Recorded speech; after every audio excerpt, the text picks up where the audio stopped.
Ya, kita akan masuki seri baru saudaraku. Kali ini kita akan melihat seri 12 murid Tuhan kita Yesus Kristus ya. 12 murid Tuhan Yesus. Yang pertama mari kita lihat Rasul Petrus saudaraku.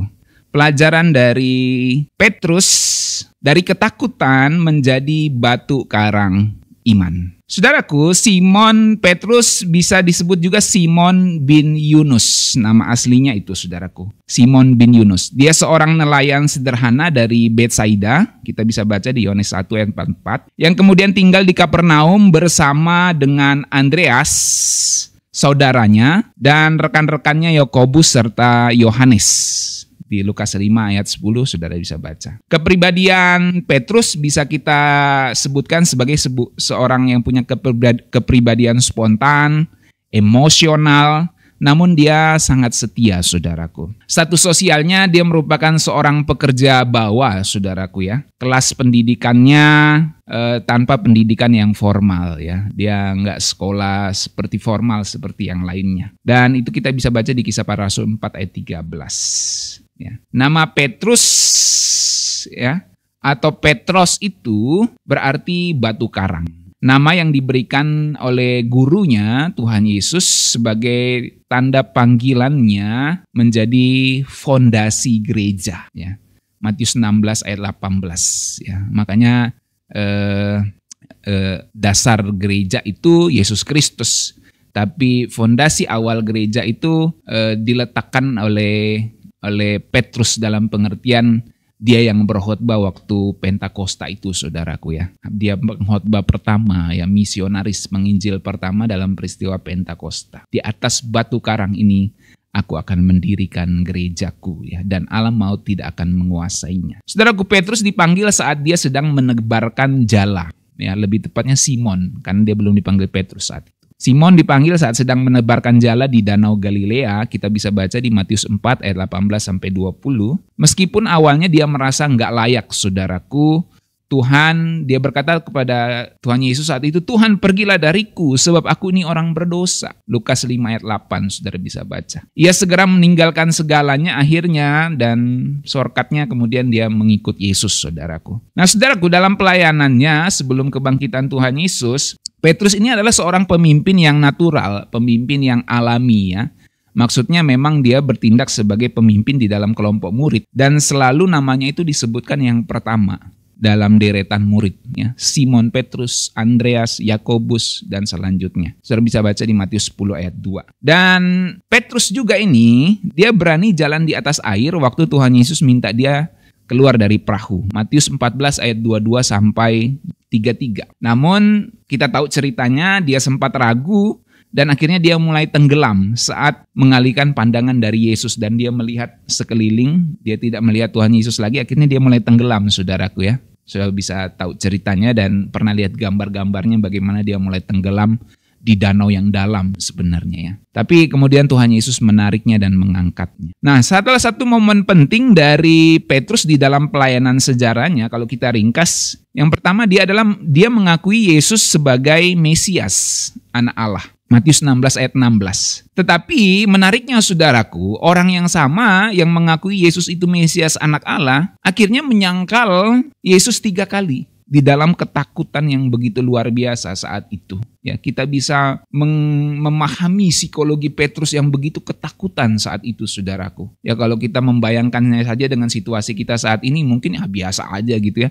Tapi kalau kita ada di situasi itu, kita menaruh alam pikir kita di situasi itu mengerikan, menakutkan saudaraku ya.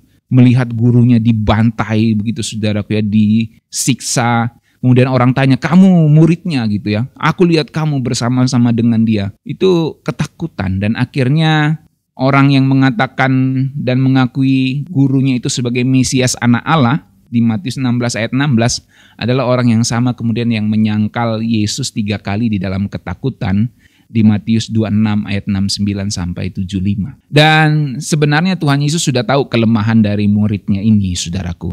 Tapi dia tetap mendoakannya agar imannya tidak goncang, tidak gagal. Tuhan Yesus pernah bilang, Petrus, iblis mencoba menampi kamu. Ya, kita bisa baca itu di Lukas 22 ayat 31 sampai 32. Nah saudaraku, setelah kebangkitan Kristus, Kemudian Petrus dipulihkan oleh gurunya ini, Tuhan kita Yesus Kristus, di pantai Galilea lewat sebuah pertanyaan yang penting. Petrus, apakah engkau mengasihi aku?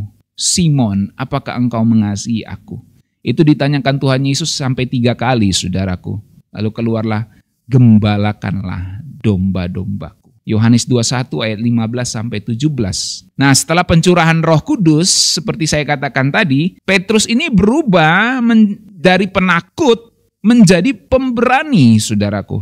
Dia memimpin khotbah pada hari Pentakosta, yang khotbah yang begitu menggetarkan. Dia merangkum nubuatan perjanjian lama sampai kepada Yesus Kristus. Kalau saudara baca khotbah Petrus itu luar biasa, ya. Dia merangkum nubuatan-nubuatan tentang Kristus Mesias di perjanjian lama dan dia bawa itu di khotbah Pentakosta di hari pencurahan Roh Kudus itu, saudaraku. Kisah 2 ayat 14 sampai 41.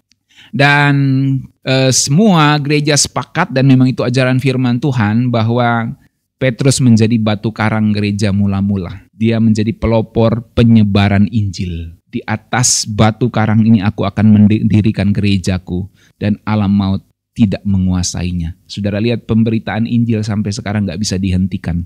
Sejak Injil yang diberitakan oleh Petrus tentang Mesias yang bangkit itu diberitakan, sampai sekarang Injil itu terus menyebar lewat gereja tuh, ya saudaraku. Ada yang mendefinisikan itu sebagai posisi kepausan, ya, Petrus, dan akhirnya diteruskan di paus itu teman-teman kita dari Katolik, ya. Mereka punya tradisi gereja mereka sendiri dan kita menghormati tradisi itu. Kita punya Protestan punya tradisi sendiri dan kita melihat bahwa Petrus meletakkan fondasi penginjilan yang tidak bisa pernah dihentikan sampai saat ini.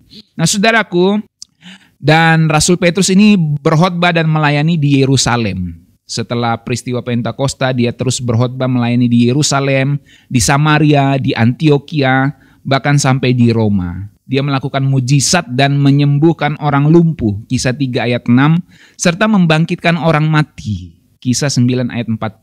Dia pernah membangkitkan orang mati juga. Kemudian dia menulis surat 1 Petrus dan 2 Petrus, saudaraku, menguatkan jemaat menghadapi penganiayaan. Akhirnya Petrus mati martir, disalib terbalik karena dia nggak mau disalib sama seperti gurunya. Dia merasa nggak layak. Dia di Roma disalibkan mati terbalik. Setidaknya itu catatan dari tradisi gereja awal, saudaraku. Warisan terbesarnya adalah contoh nyata bagaimana kasih karunia Tuhan mengubah orang yang biasa, yang lemah menjadi batu karang iman yang kokoh. Ini pelajarannya, saudara. Seorang yang lemah dijadikan batu karang yang kokoh, ya. Nah, saudara punya kelemahan apa? Tuhan bisa jadikan saudara seorang yang kuat di dalam dia. Nah, apa 3 pelajaran, saudaraku? Atau setidaknya 4 pelajaran yang bisa kita rangkumkan dari kisah Petrus. Yang pertama, saudaraku, iman membuatmu berjalan di atas masalah. Iman membuatmu berjalan di atas masalah. Saudaraku, saat iman kita terfokus pada Yesus, pada Tuhan Yesus, pada saat iman terfokus pada Yesus, Petrus bisa berjalan di atas air. Saat dia melihat gurunya, Yesus Kristus saat itu, Petrus bisa jalan di atas air, tapi ketika dia mengalihkan pandangannya dari Yesus, dia mulai tenggelam. Saudaraku, masalah tidak akan menenggelamkan kita selama mata kita tetap menatap pada Yesus. Jadi tataplah kepada Tuhan kita Yesus Kristus, saudaraku. Mata rohani kita ini memandang kepada Tuhan Yesus. Supaya masalah-masalah hidup kita tidak menenggelamkan kita. Kita semua punya banyak masalah. Saya tahu saudara punya banyak masalah. Saudara punya pergumulan hidup masing-masing. Maka mungkin ada yang sangat-sangat sulit, ya, sangat-sangat sulit. Saudara terbeban dengan keadaan finansial, dengan keadaan ekonomi, dengan keadaan kesehatan, dengan relasi yang bermasalah, gitu ya. Saudara punya pergumulan yang begitu berat. Belum lagi masalah-masalah pribadi, pekerjaan, kantoran, dan usaha, ya, lain-lain, saudaraku. Banyak masalah kita ini. Tapi firman Tuhan datang mengingatkan kita.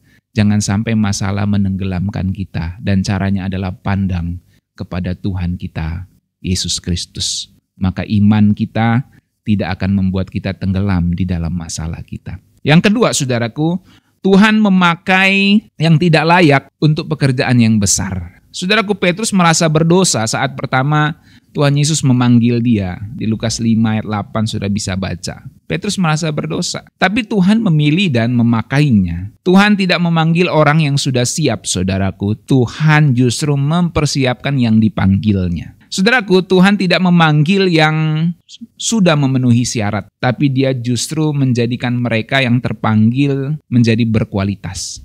Ya, jadi Tuhan tidak memanggil yang sudah memenuhi syarat, tapi Dia memanggil seseorang untuk dijadikan berkualitas. Tuhan tidak memanggil yang qualified, tapi Tuhan mengqualifiedkan orang yang dipanggilnya. Yang dibutuhkan di sini adalah ketaatan, saudaraku. Yang ketiga, kegagalan itu bukan titik akhir, saudaraku, tapi awal pemulihan. Petrus menyangkal Yesus, tapi ia dipulihkan dan dipakai dengan luar biasa. Bukan jatuhnya kita yang akan yang menentukan jalan hidup kita. Saya ulangi, bukan jatuhnya kita yang menentukan jalan hidup kita, saudaraku, tetapi seberapa cepat kita bangkit kembali. Kita tahu Petrus menyangkal Yesus sampai 3 kali, saudaraku. Tetapi dia bangkit kembali dari kegagalannya. Dia tidak seperti Yudas yang menyesal dan akhirnya pergi gantung diri, bunuh diri, saudaraku.